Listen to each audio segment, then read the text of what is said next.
जय हिंद दोस्तों। आज के क्लास में बायोलॉजी के मोस्ट वीवीआई क्वेश्चन को करने वाले हैं। साथियों, आप लोगों ने थंबनेल देख लिया होगा कि 20 प्रश्नों में सिर्फ 10 प्रश्न का सही सही जवाब देकर बताओ। साथियों, यह मेरा मतलब यह है कि आप लोगों का जो पिछले कैंसिल हुआ है बिहार पुलिस कांस्टेबल का एग्ज़ाम, उस समय की जो तैयारी थी और अब आपका किस लेवल का तैयारी है, वो आकलन आप लोग इस वीडियो से कर सकते हैं। जी हाँ साथियों, टोटल क्वेश्चन आप लोगों के लिए मैं 20 लाया हूँ, टोटल 20। और ऐसे यह सभी प्रश्न हैं कि 1 अक्टूबर को जो एग्ज़ाम हुए हैं जिसमें बायोलॉजी के क्वेश्चन जो थे वो 10 क्वेश्चन पूछे गए थे। और सबसे ज़्यादा अगर साइंस की बात किया जाए तो बायोलॉजी से पूछा गया है, उसके बाद केमिस्ट्री से पूछा गया है, उसके बाद फिजिक्स से पूछा गया है। और आप लोगों को मैंने बता दिया था कि बिहार पुलिस कांस्टेबल में 1 अक्टूबर का जो एग्ज़ाम हुआ था उसमें कौन से सब्जेक्ट से सबसे ज़्यादा क्वेश्चन का वेटेज था, वो चीज़ें मैं आपको बता दिया था। जैसे कि आपको मैंने बताया था कि जीएस में सबसे ज़्यादा जो है बायोलॉजी से क्वेश्चन पूछे गए थे, जनरल अवेयरनेस में सबसे ज़्यादा जो है वो पॉलिटी से क्वेश्चन पूछे गए थे। तो आप लोगों को मैं पॉलिटी पर ज़्यादा फोकस कर रहा हूँ, इधर बायोलॉजी का आज स्टार्ट कर रहा हूँ जिसमें आप लोगों को टोटल 20 क्वेश्चन पढ़ाएंगे। और यह सभी ऐसे क्वेश्चन होंगे ना कि जो 1 अक्टूबर को पूछे गए थे उस स्तर पर संभावित ऐसे से प्रश्न पूछने का जो संभावना है वो सबसे ज़्यादा है।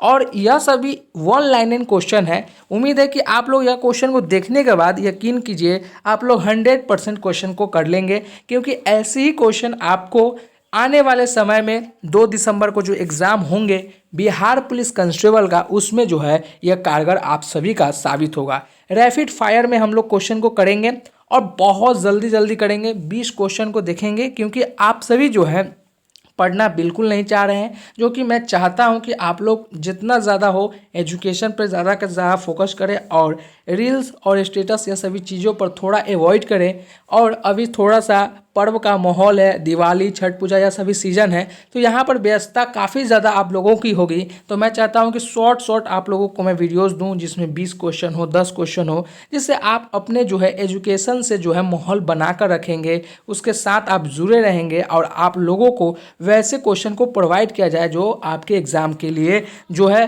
पूछने का संभावना सबसे ज़्यादा हो। तो चलिए, आशा करता हूं कि आप सभी स्वस्थ होंगे और क्लास को स्टार्ट किया जाता है। और एक चीज़ और मैं बता दूं आप सभी को, क्लास स्टार्ट करने से पहले अगर इस चैनल पर पहली बार हैं तो चैनल को सब्सक्राइब जरूर कर लें और एक लाइक ज़रूर कर दें। आप लोगों को बिना बताए बिना बोले आप लोग ना लाइक करते हैं और ना ही चैनल को सब्सक्राइब करते हैं। आप लोगों के लिए ही मैं ये वीडियो बना रहा हूँ, तो आप लोगों का भी एक दायित्व बनता है कि आप लोग भी थोड़ा सा इस चैनल को सहयोग करें। चलिए, पहला प्रश्न आप सभी के हाथों में है और आप सभी के सामने है। पहला प्रश्न आप सभी से क्या पूछा जा रहा है, काफ़ी शानदार प्रश्न है कि निम्नलिखित में से कौन सा एक प्राकृतिक परितंत्र नहीं है। यहाँ पर 4 चीज़ दिया गया है, प्राकृतिक चीज़ पूछा जा रहा है। तो नदी, ये तो आप सभी जानते हैं कि यह प्राकृतिक है। वन, ये आप सभी जानते हैं कि प्राकृतिक है। रेगिस्तान, ये भी आप सभी जानते हैं कि जो है रेगिस्तान जो है यह प्राकृतिक द्वारा ही बनाया गया है। लेकिन बगीचा जो है ये मानव के द्वारा बनाया गया है, ये जो है इंसान द्वारा निर्मित किया जाता है। पेड़ पौधों को जो है कलम के माध्यम से बगीचा बनाया जाता है।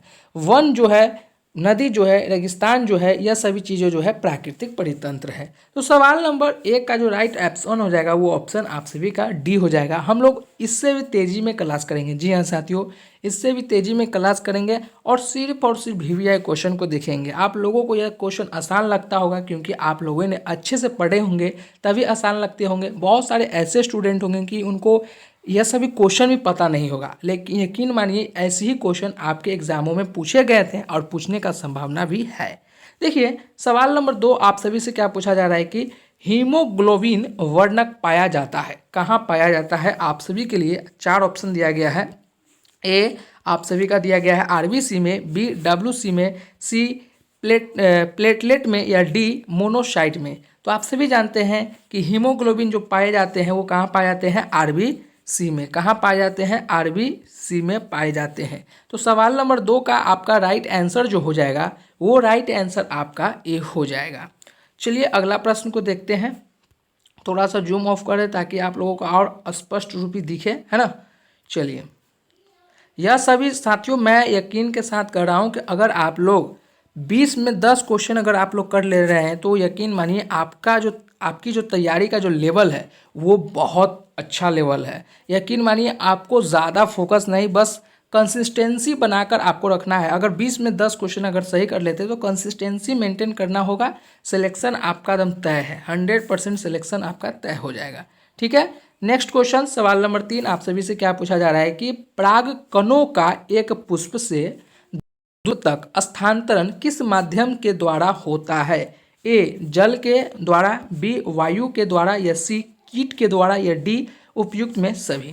तो आप सभी जानते हैं कि परागकणों का एक पुष्प से दूसरे पुष्प में जो है स्थानांतरण जो होता है वो जल, वायु, कीट सभी के द्वारा होता है। तो आपका राइट ऑप्शन जो हो जाएगा 3 का राइट ऑप्शन डी हो जाएगा।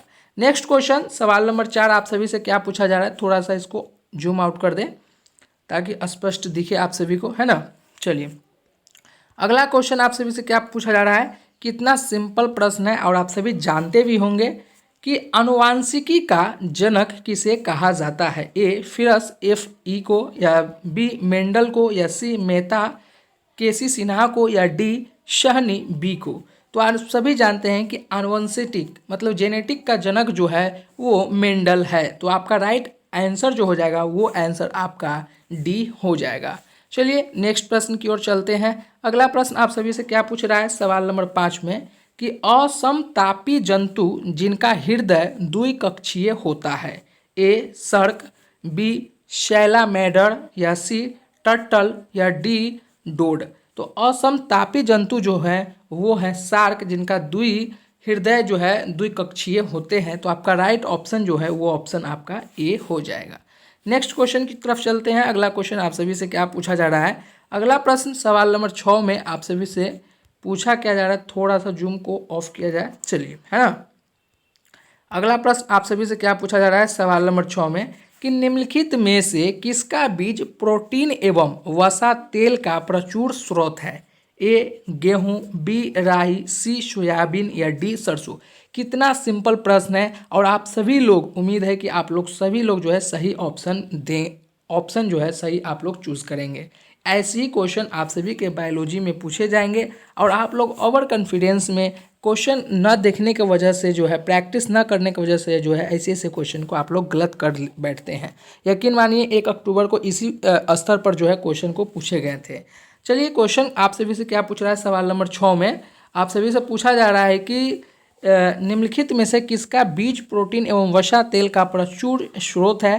तो आप सभी जानते हैं कि सबसे ज़्यादा तेल और वसा जो है प्रचुर मात्रा में पाया जाता है वो है सोयाबीन। सोयाबीन सबसे ज़्यादा उसमें पाए जाते हैं। अगला क्वेश्चन आप सभी से एक चीज़ पूछा जा रहा है कि निम्न में से उपार्जित लक्षण क्या है? ए नेत्र का रंग, बी त्वचा का रंग, या सी शरीर का वजन, या डी बालों की प्राकृतिक। देखिए उपार्जित लक्षण पहले समझिए, उपार्जित लक्षण किसे कहते हैं? वैसा लक्षण जो अस्थायी हो। अस्थायी मतलब जो मान लिया जाए कि 5 महीने पहले कुछ और हो, 10 महीने बाद फिर कुछ और हो जाए। तो यहाँ पर 4 चीज़ दिया गया है, नेत्र का रंग, त्वचा का रंग, बालों की प्राकृतिक, या शरीर का वजन। तो देखिए नेत्र का रंग अगर आपका काला है तो वो काला ही रहेगा वो पूरा लाइफ टाइम। जी हाँ, उसका अगर त्वचा का रंग जो है, मान लीजिए जो त्वचा का रंग अगर आपका सांवला है तो वो सांवला ही रहेगा। वो क्रीम की बात मैं नहीं कर रहा हूँ, जो सांवला है वो सांवला ही रहेगा। लेकिन शरीर का जो वजन है ये आपका घट बढ़ होते रहेगा। मान लीजिए 5 महीना पहले आपका वजन जो है 60 kg था, वही 10 महीने बाद, 2-3 महीने बाद जो है आपका वजन घट के 54 किलो हो गया। इसका रीज़न क्या था कि आप ज़्यादा डिप्रेशन में थे, ज़्यादा टेंशन ले रहे थे, थोड़ा सा ज़्यादा ओवर ईटिंग कर रहे थे, जिसके वजह से जो है आप लोगों का वज़न जो है घट गया है ज़्यादा एक्सरसाइज करने की वजह से। तो यह जो घटने और बढ़ने की चीज़ों को जो है उपार्जित लक्षण कहते हैं। तो सवाल नंबर आपका राइट आंसर जो हो जाएगा उपार्जित लक्षण का, इसमें ऑप्शन सवाल नंबर 7 का राइट ऑप्शन जो होगा वो आपका सी हो जाएगा। नेक्स्ट प्रश्न सवाल नंबर 8 आप सभी से क्या पूछा जा रहा है कि सवाल नंबर 8 आप सभी से पूछा जा रहा है कि सवाल नंबर 8 में कि एक पारितंत्र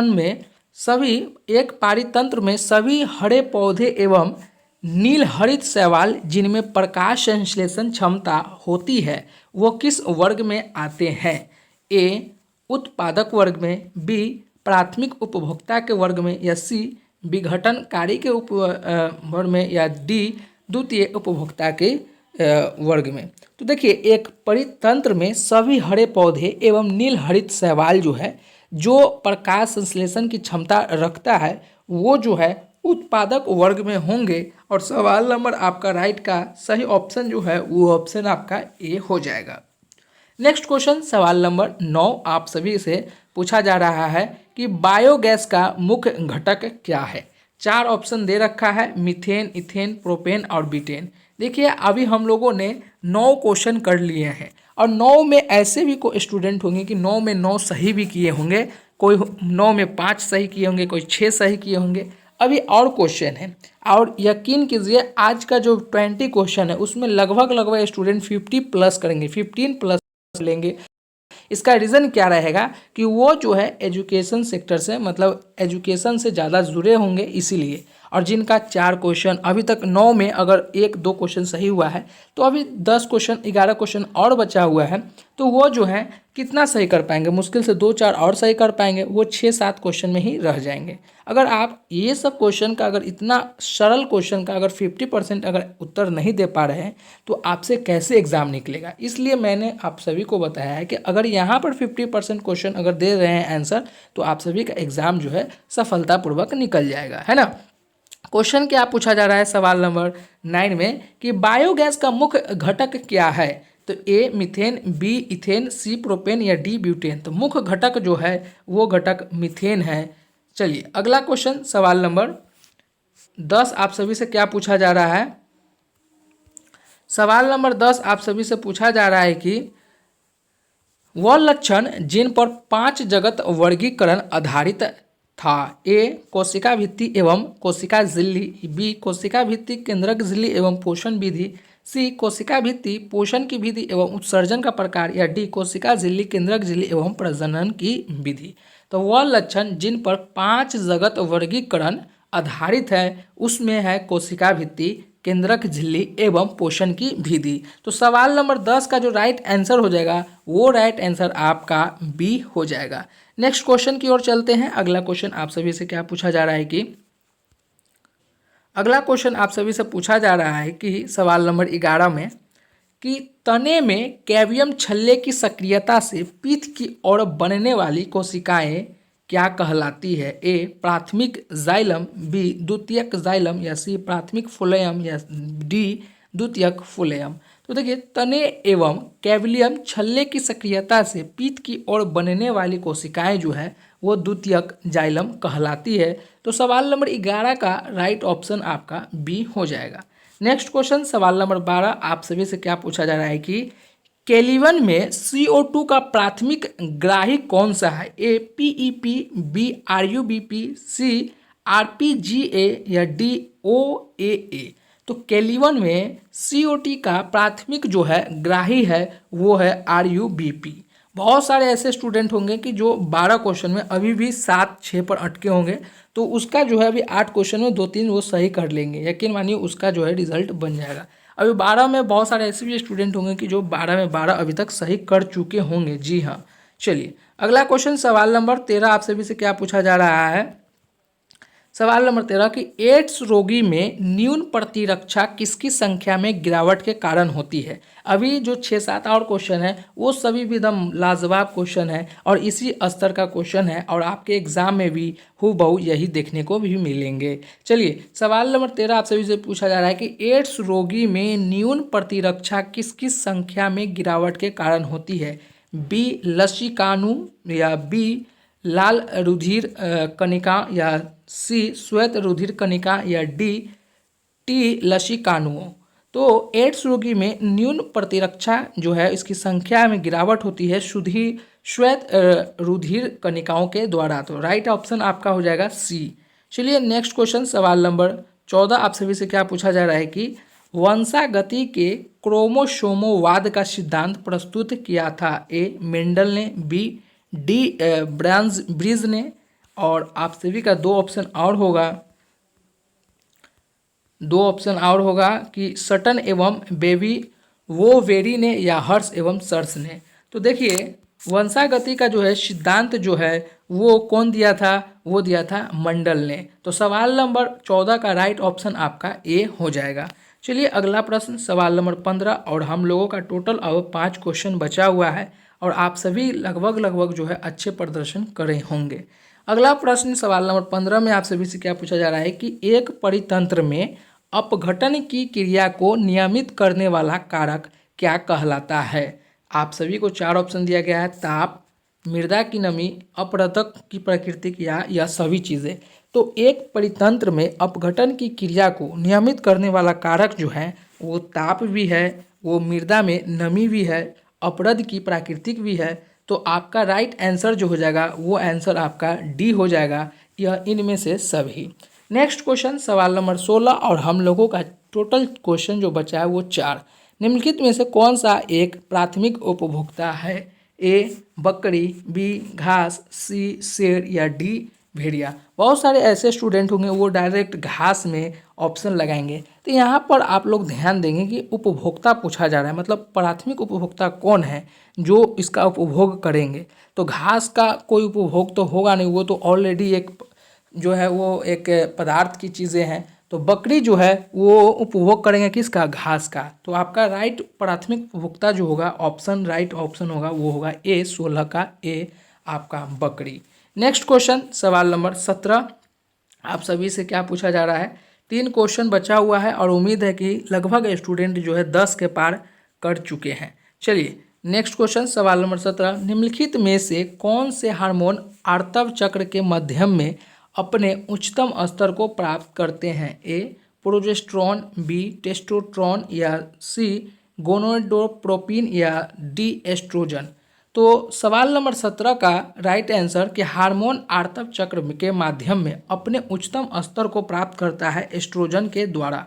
सवाल नंबर 17 का राइट ऑप्शन जो होगा वो ऑप्शन आपका डी हो जाएगा। नेक्स्ट क्वेश्चन सवाल नंबर 18 कि फिनाइल कीटोनुरिया के रोगी के मूत्र में उत्सर्जित होने वाला अम्ल क्या है। ए फिनाइल पायोरुविक अम्ल, बी फिनाइल कार्बोक्सिलिक अम्ल या डी या सी फिनाइल ब्यूटेरिक अम्ल या डी फिनाइल बेंजोइक अम्ल। तो फिनाइल कैरोटेरिया के रोगी के मूत्र में उत्सर्जित होने वाला जो अम्ल होगा वो अम्ल है फिनाइल पायोरुविक अम्ल। सवाल नंबर 18 का राइट ऑप्शन जो होगा वो ऑप्शन ए होगा।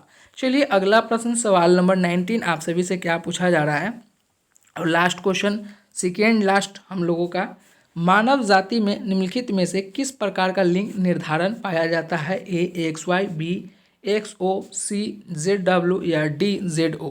तो आप सभी जानते हैं और काफ़ी साधारण प्रश्न है कि मानव जाति में X और Y प्रकार का लिंग जो है निर्धारण पाए जाते हैं। तो सवाल नंबर 19 का जो राइट ऑप्शन होगा वो ऑप्शन आपका ए हो जाएगा। नेक्स्ट क्वेश्चन कि इंसुलिन हार्मोन में पॉलीपेप्टाइड श्रृंखला किस बंध द्वारा जुड़ी होती है। ए हाइड्रोजन बंधन, बी ड्राई हाइड्रोजन बंधन या सी सल्फाइड बंधन या डी डाई सल्फाइड बंधन। तो इसका राइट आंसर होगा कि इंसुलिन हार्मोन में पॉलीपेप्टाइड श्रृंखला जो है डाई सल्फाइड बंधन से जुड़ी होती है। तो इसका राइट आंसर 20 का राइट आंसर हो जाएगा, वो होगा डी। ये रहा आप सभी का 20 क्वेश्चन सुपर सेलेक्टेड क्वेश्चन। ये सभी आपके संभावित प्रश्न हैं और आपके एग्जामों में पूछने का संभावना है। आप लोगों ने टोटल 20 क्वेश्चन में कितने क्वेश्चन सही उत्तर दिए हैं वो कमेंट बॉक्स में बताएंगे, और जिन्होंने पहली बार इस चैनल पे आए हैं वो चैनल को ज़रूर सब्सक्राइब करेंगे, और जो सब्सक्राइब कर लिए उनको दिल से शुक्रिया और एक लाइक ज़रूर करेंगे। फिर मिलते हैं एक नई वीडियो में, जब तक के लिए जय हिंद।